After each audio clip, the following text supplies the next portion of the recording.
നമുക്ക് നല്ല കേട്ടുപരിചയമുള്ള ഒരു ഡിസ്കോസാണ് ക്യാരക്ടർ സ്കെച്ച് എന്ന് പറയുന്നത്. പക്ഷേ ഇപ്പോഴും നമുക്ക് ചെറിയൊരു കൺഫ്യൂഷൻ ഉണ്ട്. എന്തൊക്കെയാണ് ഇതിൽ കൊടുക്കേണ്ടത്, എന്തൊക്കെയാണ് ശരിക്കും ഒരു ക്യാരക്ടർ സ്കെച്ചിൽ പ്രധാനമായിട്ട് വരേണ്ട പോയിന്റുകൾ എന്തൊക്കെയാണെന്നുള്ളതൊക്കെ നമുക്ക് ഇപ്പോഴും കൺഫ്യൂഷൻ ഉണ്ട്. അതുകൊണ്ട് എന്താ, നമ്മൾ ഏതെങ്കിലുമൊക്കെ വർഷം ചോദിച്ചിട്ടുള്ള ഒരു ക്യാരക്ടർ സ്കെച്ച് കാണാതെ അങ്ങ് പഠിച്ചു പോകും, ഇതന്നെ വരും എന്നുള്ളത് പ്രതീക്ഷിക്കും. അപ്പോൾ നമ്മൾ പ്രതീക്ഷകളൊക്കെ തെറ്റിച്ചുകൊണ്ട് വേറെ ആരുടെയെങ്കിലും ആയിരിക്കും ക്യാരക്ടർ സ്കെച്ച് ചോദിക്കുക, നമ്മുടെ ആ മാർക്ക് പോകും. സോ ഇത് നിങ്ങൾ കാണാതെ പഠിക്കേണ്ട ആവശ്യമൊന്നുമില്ല. നമുക്ക് ആ ഒരു ചാപ്റ്ററിനെ കുറിച്ച് ഒരു ഐഡിയ ഉണ്ടെങ്കിൽ തന്നെയല്ലേ, ആ ചാപ്റ്ററിൽ തന്നെ നമുക്ക് അത്യാവശ്യം പോയിന്റുകൾ അറിയാമെന്നുണ്ടെങ്കിൽ തന്നെയല്ലേ നമുക്ക് ഈസി ആയിട്ട് ഒരു ക്യാരക്ടർ സ്കെച്ച് ചെയ്താൽ.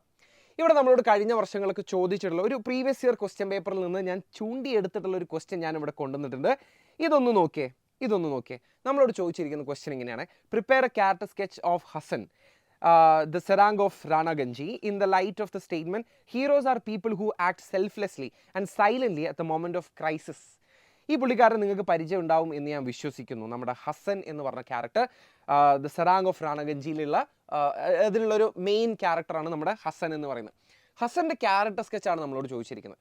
അപ്പോൾ അദ്ദേഹത്തിനെ കുറിച്ചിട്ട് ചെറിയൊരു, അല്ലെങ്കിൽ അദ്ദേഹത്തിന് ഡിസ്ക്രൈബ് ചെയ്യുന്ന രീതിയിലുള്ള ഒരു സ്റ്റേറ്റ്മെൻറ്റ് അവിടെ പറയുന്നുണ്ട്. Heroes are people who act selflessly. Selfish ആകുന്നതിൻ്റെ ഓപ്പോസിറ്റാണ് സെൽഫ്ലെസ് ആകുക എന്ന് പറയുന്നത്. അങ്ങനെ ബാക്കിയുള്ളവർക്ക് വേണ്ടിയിട്ട് ത്യാഗം ചെയ്യുന്ന ഒരാളായിരുന്നു ഹസൻ എന്ന് പറയുന്നത്. And silently at the moment of crisis, അല്ലേ, വളരെ നിശബ്ദമായിക്കൊണ്ട് തിരിച്ചൊന്നും പ്രതീക്ഷിക്കാതെ, he Vasan expecting anything in return, അല്ലേ, അദ്ദേഹത്തിൻ്റെ ലൈഫിനെ സാക്രിഫൈസ് ചെയ്തുകൊണ്ടാണ് മറ്റുള്ളവർക്ക് വേണ്ടിയിട്ട് നിലകൊണ്ടിരുന്നത്. അപ്പോൾ ആ ഒരു രീതിയിൽ അവിടെ ഒരു സ്റ്റേറ്റ്മെൻറ്റ് കൂടെ കൊടുത്തിട്ടുണ്ട്. ഇനി നമ്മളോടൊരു ക്യാരക്ടർ സ്കെച്ച് എഴുതാനാണ് പറഞ്ഞിരിക്കുന്നത്. ക്യാരക്ടർ സ്കെച്ചിൽ എന്തൊക്കെ വേണമെന്നറിയോ? ഒന്നാമതായിട്ട് ആരാണ് ഈ ക്യാരക്ടർ എന്നുള്ളതൊന്ന് മെൻഷൻ ചെയ്യാം. ഫോർ എക്സാമ്പിൾ ഹസൻ എന്ന് പറഞ്ഞ ക്യാരക്ടർ ഇതിലുള്ള സറാങ് ആണെന്നുള്ളത് നമുക്ക് മെൻഷൻ ചെയ്യാം. ഇനി മൂപ്പരെ കാണാൻ എങ്ങനെയുണ്ടാകും, ഫിസിക്കലായിട്ടുള്ള അപ്പിയറൻസ് എങ്ങനെയാണെന്നുള്ളത് പറയുന്നുണ്ടെങ്കിൽ മാത്രം എല്ലാവർക്കും അത്രയും എന്താ പറയുക, അത്രയും വിവിഡായിട്ടോ അല്ലെങ്കിൽ അത്രയും എക്സ്പ്ലെയിൻഡ് ആയിട്ട് അവരുടെ ഫിസിക്കൽ അപ്പിയറൻസ് ഒന്നും പറയണമെന്നില്ല ചാപ്റ്ററിൽ. പറയുന്നുണ്ടെങ്കിൽ കൊടുക്കാം. അതിനുശേഷം അവരുടെ ഒരു പെരുമാറ്റം, അവരുടെ ഒരു ബിഹേവിയർ എങ്ങനെയാണ്, അവരുടെ ഒരു ജനറൽ ആറ്റിറ്റ്യൂഡ് എങ്ങനെയാണെന്നുള്ളത്. ഇപ്പോൾ സെൽഫ്ലെസ് ആവുക എന്ന് പറയുന്നത് അവരുടെ ഒരു ആറ്റിറ്റ്യൂഡിൻ്റെ ഭാഗമാണ്. അതാണ് നമ്മൾ പ്രധാനമായിട്ടും കൊടുക്കേണ്ടത്. ഇതിനെ നമുക്ക് പേഴ്സണാലിറ്റി ട്രെയ്റ്റുകൾ എന്നും പറയാം. ഒരാളുടെ സ്വഭാവ വിശേഷങ്ങൾ. ഒരാൾ ധൈര്യശാലിയാണോ, ബ്രേവ് ആണോ, ഓർ അയാൾ എന്താ പറയുക, കറേജിയസ് ആയിട്ടുള്ളോ, ധൈര്യശാലി ആയിട്ടുള്ള ഒരു മനുഷ്യനാണ്. രണ്ടും ഒരേ അർത്ഥം തന്നെയാണ് വരുന്നത്. അല്ലെങ്കിൽ അത്ര ധൈര്യം ഇല്ലാത്ത ഒരാളെ നമ്മൾ എങ്ങനെയാണ് പറയുക, എന്താ കവേർഡ് എന്നാണ് പറയുക. ധൈര്യം ഇല്ലാത്ത ഒരാളെ നമ്മൾ കവേർഡ് എന്നാണ് പറയാം. അല്ലെങ്കിൽ നമുക്കിപ്പോൾ ആ ഒരു സ്വഭാവത്തിന് അദ്ദേഹം അഡ്വഞ്ചറസ് ആയിട്ടുള്ള ഒരാളാണോ, കൈൻഡ് ഹാർട്ടഡ് ആയിട്ടുള്ള ഒരാളാണോ, എംപത്തറ്റിക് ആയിട്ടുള്ള ഒരാളാണോ, ഇത്രയും കാര്യങ്ങൾ നമുക്ക് അവിടെ മെൻഷൻ ചെയ്യാം സ്വഭാവ വിശേഷണം എഴുതിക്കൊണ്ട്. പിന്നെ മൂപ്പര് ചെയ്തിട്ടുള്ള മേജറായ ആക്ഷൻസ്, ഫോർ എക്സാമ്പിൾ നമ്മുടെ ചാപ്റ്ററിൽ വരികയാണെന്നുണ്ടെങ്കിൽ പുള്ളിക്കാരൻ സെൽഫ്ലെസ്ലി ബാക്കിയുള്ളവർക്ക് വേണ്ടിയിട്ട് ആ രോഗികളൊക്കെ ഹെൽപ്പ് ചെയ്തിട്ടുള്ളത് ഇതിലുള്ള ഒരു മേജർ ആക്ഷനാണ്. പിന്നെ ഇമ്പോർട്ടൻറ്റ് ക്വാളിറ്റീസ് നമ്മൾ നേരത്തെ പറഞ്ഞു, കറേജസ് ആണ്, ഹോണസ്റ്റി, കൈൻഡ്നെസ്, ലീഡർഷിപ്പ് എന്നൊക്കെ മറ്റേതിൽ തന്നെ കൊടുത്താൽ മതി. ഈ കഥയിൽ ഈ ക്യാരക്ടറിൻ്റെ ഒരു റോള് പ്രാധാന്യം കൊടുക്കാം.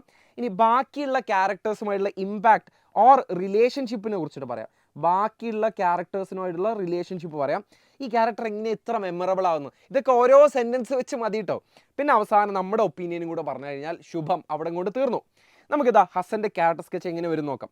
Hasan the serang of the ship Ranaganji is a true example of saying heroes act selflessly and silently in the moment of crisis. നമ്മൾ നേരത്തെ ക്വസ്റ്റ്യൻ എന്ന് ചൂണ്ടിയ ഒരു സാധനമാണ് ഇവിടെ കൊടുത്തിരിക്കുന്നത്. അപ്പോൾ നമ്മൾ ആരാണ് പുള്ളിക്കാരൻ എന്നുള്ളത് പറഞ്ഞു കേട്ടോ. The serang of the ship എന്നാണ് പറഞ്ഞു. പുള്ളിക്കാരൻ ആരാണെന്ന് പറഞ്ഞു. When smallpox breaks out on the ship, everyone panics, but Hassan remains calm and steps forward to help without any fear. പുള്ളിക്കാരൻ്റെ ചെയ്ത മേജർ ആക്ഷൻസ് ഞാൻ പറഞ്ഞില്ലേ, എന്താണ് അയാൾ മേജറായിട്ട് ചെയ്യുന്നത്, മേജർ ആക്ഷൻസ് ഞാൻ ഇവിടെ കൊടുത്തിട്ടുണ്ട്. He volunteers to nurse the infected men even though he knows disease is dangerous. ഇതൊക്കെ മേജർ ആക്ഷൻസ് ആട്ടോ, ഇതൊക്കെ മേജർ ആക്ഷൻസ് ആണ്. He works day and night, never complaining, and follows the doctor's instructions with full discipline and devotion. Devotion എന്ന് വെച്ചാൽ എന്താണ്, നമ്മൾ completely ഒരാളായിട്ട് അങ്ങനെ ഒരു ഭയഭക്തി എന്നൊക്കെ നമ്മൾ പറയില്ലേ, അയാൾ പറയുന്നതിനോട് കംപ്ലീറ്റ്ലി കമ്മിറ്റഡ് ആയിക്കൊണ്ടാണ്, ഫുള്ളി ഡിസിപ്ലിൻഡ് ആയിക്കൊണ്ടാണ് നമ്മുടെ സെറാങ് ഓഫ് റാണഗഞ്ചി അല്ലെങ്കിൽ ഹസൻ എന്ന് പറഞ്ഞ ക്യാരക്ടർ വർക്ക് ചെയ്തിട്ടുണ്ടായിരുന്നത്. അപ്പോൾ ഇതിൽ എന്തൊക്കെയുണ്ട്, ഇതിൽ ഒരുപാട് ക്യാരക്ടർ ക്വാളിറ്റീസും ഉണ്ട്.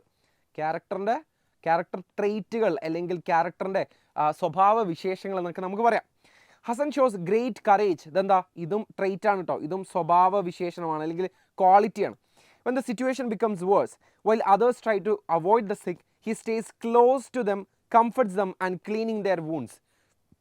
Okay, he does all this quietly without expecting praise or reward. പുള്ളിക്കാരൻ എന്ത് പ്രതീക്ഷിച്ചിരുന്നില്ല, തിരിച്ചാരെങ്കിലും പുള്ളിക്കാരനെ ഇങ്ങനെ പൊക്കി പറയുമെന്നുള്ളതോ എന്തെങ്കിലും പാരിതോഷികമായിട്ട് കിട്ടുമെന്നോ റിവാർഡായിട്ട് കിട്ടുമെന്നുള്ളതോ പുള്ളിക്കാരൻ പ്രതീക്ഷിച്ചിട്ടില്ല.